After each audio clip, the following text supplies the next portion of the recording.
Buenas noches, sean bienvenidos a un nuevo episodio de Relatos Perturbadores. La historia de esta noche se llama Solo en Casa, relato escrito por Aurora Escalante y Rede.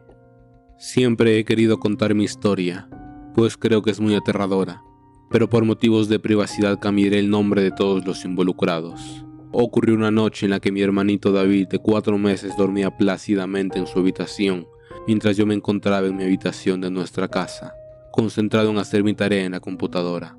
Frente a mí había un aparato de intercomunicación conectado al cuarto del bebé, que me permitía escuchar cualquier ruido o llanto.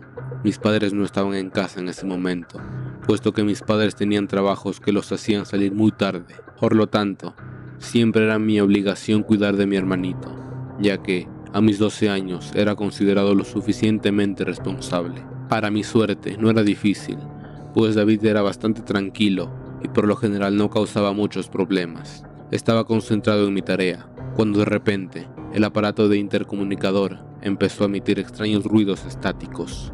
Al principio, asumí que mi hermano se había despertado y estaba llorando, por lo que presté atención con cautela. Sin embargo, lo que sucedió a continuación me puso los pelos de punta y envió un escalofrío por todo mi cuerpo. Una voz cavernosa y espeluznante salió del intercomunicador, susurrando amenazadoramente: «Estás muerto, estás muerto, estás muerto». Salté de la silla y mi corazón comenzó a latir muy rápido. Alguien estaba en la habitación del bebé y en ese momento no sabía qué hacer, pues aunque fuera mi responsabilidad, no estaba preparado para algo más allá de darle un biberón o cambiarle el pañal.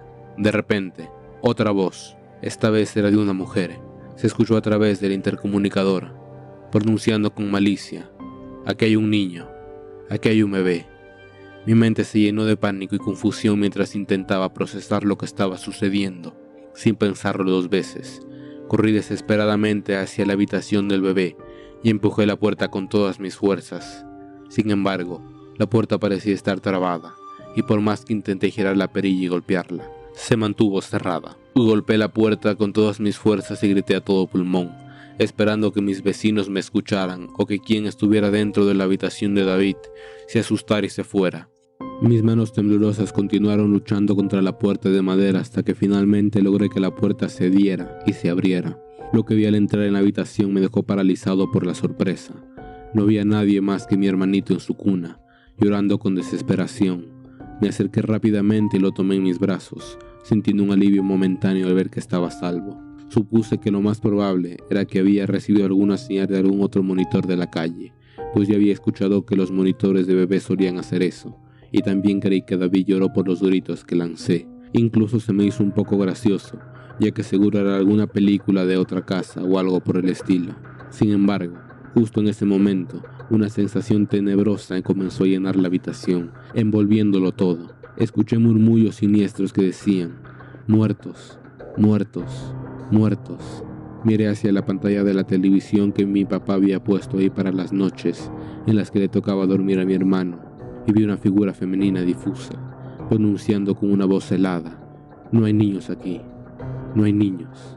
La habitación se sumió en un silencio total mientras observaba la figura borrosa en la pantalla de la televisión.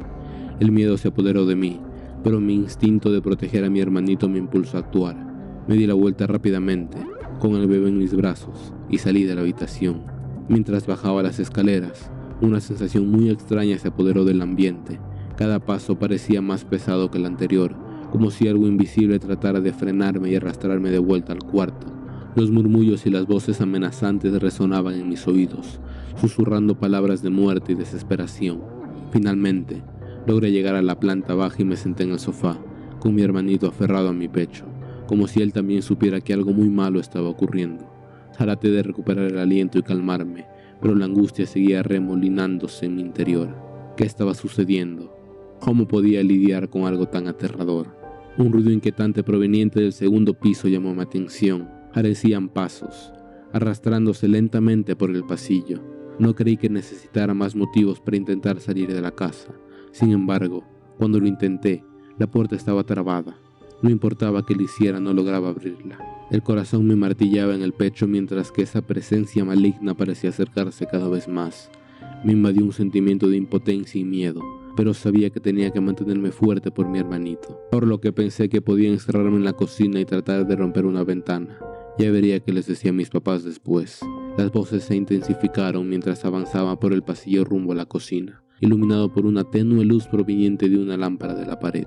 Los murmullos eran como susurros retorcidos, palabras incomprensibles que parecían surgir de todos lados al mismo tiempo. Con David en mis brazos, entré a la cocina, y ahí es cuando vi que estaba en un caos absoluto. Los muebles estaban patas arriba, el especiero y otros objetos yacían dispersos por el suelo. Era evidente que algo muy extraño estaba ocurriendo ahí. Caminé a una de las ventanas e intenté abrirla por varios minutos con mi hermano aún en mis brazos, pues creía que algo malo podría pasarle si lo dejaba solo, pero no importaba que hiciera, no lograba abrirla. Las voces y pasos estaban volviendo cada vez más cercanos, por lo que tomé el toallero y le di un fuerte golpe a la ventana, tratando de cubrir a mi hermano por si salpicaban vidrios, pero solo logré estrellar la ventana. Sin embargo, después de hacer eso, volteé. No había ni un solo rastro de las presencias malignas. Las voces se habían silenciado y la vibra tenebrosa se había disipado. Una calma inquietante se apoderó del lugar, como si todo hubiera sido solo un mal sueño. Bajé la mirada hacia mi hermanito, quien parecía haberse calmado en mis brazos. Lo abracé con fuerza, sintiendo alivio. No sabía si lo que nos había pasado había sido real o solamente alguna especie de sueño muy vívido.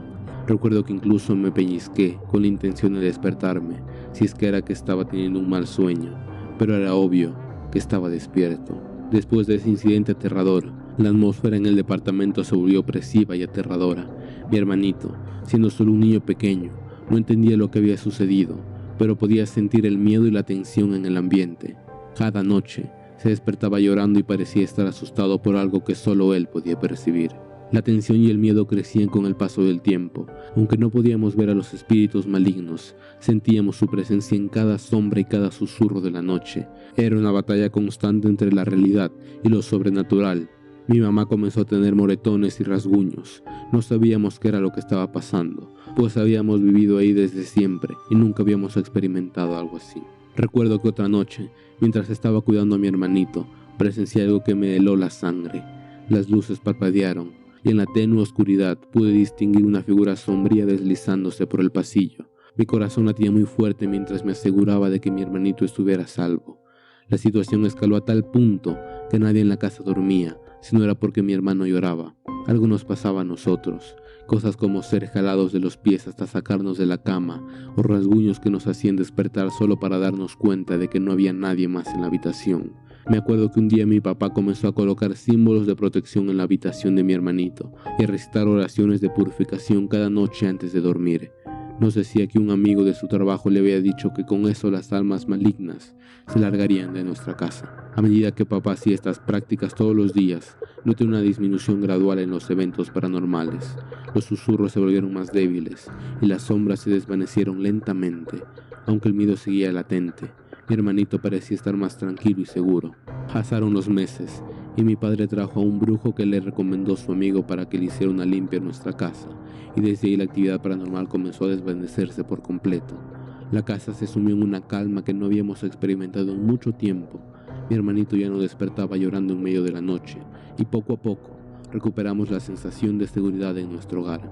Aquel brujo le explicó a mi papá que en ocasiones simplemente energías que se quedaron atrapadas en la tierra buscan un sitio al que aferrarse, y a veces solo ocupan casas, solo porque sí, pero que nosotros habíamos tenido más suerte que a la mayoría de las personas a las que les había ocurrido cosas similares a lo que nos pasó, pues a menudo estas energías se encaprichaban con alguien y era difícil que lo quisieran soltar. Sin embargo, en nuestro caso, solo les interesaba la casa, y esa es la principal razón por la cual nos perturbaban tanto. Ellos ya habían tomado nuestra casa como suya y querían que nosotros nos fuéramos de ahí, pero como mi papá ya había empezado con símbolos para reclamar su casa, deshacerse de ellos había sido de hecho bastante sencillo. Me alegra que haya sido así, pues desde entonces jamás volvió a ocurrir nada extraño o paranormal en la casa de mis padres, aunque mi padre siempre dejó un símbolo de protección en la puerta por si acaso.